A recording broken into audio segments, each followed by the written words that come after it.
공수처에서 체포영장 집행을 하려고 하였는데 경호처가 이를 저지하였습니다. 공수처가 체포영장을 집행하는 것은 공무의 집행입니다. 그런데 공무집행 방해라는 것은 적법한 공무에 해당해야 되는 것입니다. 현재 체포영장에 관해서 불법하다, 무효하다 이런 논란이 제기되어 있습니다. 만약 체포영장이 불법이라고 하면은 이를 방어하는 것은 공무집행 방해가 성립되지 않고 정당 방위가 됩니다. 여러 가지 사례에 있어서 공무원의 불법적인 공무집행에 관해서 이를 저항하다가 공무원에게 상해를 입힌 경우에도 무죄가 선고된 예가 많이 있고 대법원 판례가 많이 있습니다. 지금 현재 공수처의 체포영장 집행이라는 공무와 경호처의 대통령 검거 업무라는 업무가 충돌하고 있습니다. 현재 상황에서 윤 대통령 측은 체포영장에 대하여 효력정지 가처분 신청을 해놓고 있습니다. 이것에 대해서 결론이 나오면 어느 정도 체포영장에 위법한지 아니면 적법한지가 나오고 사실은 좀 기다려서 그런 1차적인 법원의 판단이 된 후에 집행하는 것이 불필요한 충돌을 방지할 수 있지 않나 그렇게 생각해 봅니다.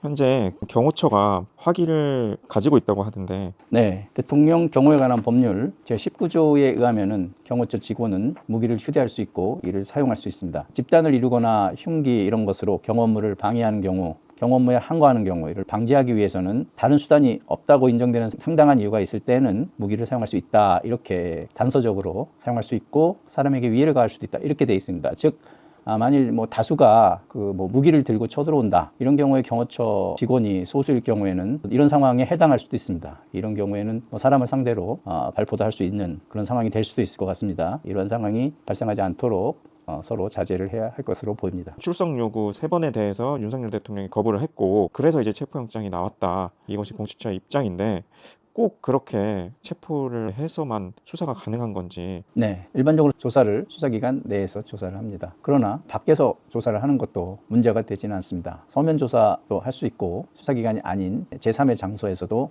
조사를 충분히 할 수 있습니다. 지금 윤 대통령 측에서 가장 우려하는 것은 수사기관에 나가서 조사를 하다가 긴급체포 당할 수 있고 또 그 다음에 구속영장 청구가 이어질 수도 있다는 것을 우려하는 상황에서는 원칙적으로는 수사기관 내에서 조사를 하는 것이지만 제3의 장소에서 출장 조사도 할 수 있고 그러한 경우도 많이 있어 왔습니다. 그렇기 때문에 그 출장 조사를 활용한다면 그 조사기관에서는 원하는 조사를 할 수 있고 또 윤 대통령 측에서도 적극적으로 거기에는 임하여서 실체적 진실을 밝히는 데 있어서 좋은 성과를 서로 얻어낼 수 있을 것으로 보입니다.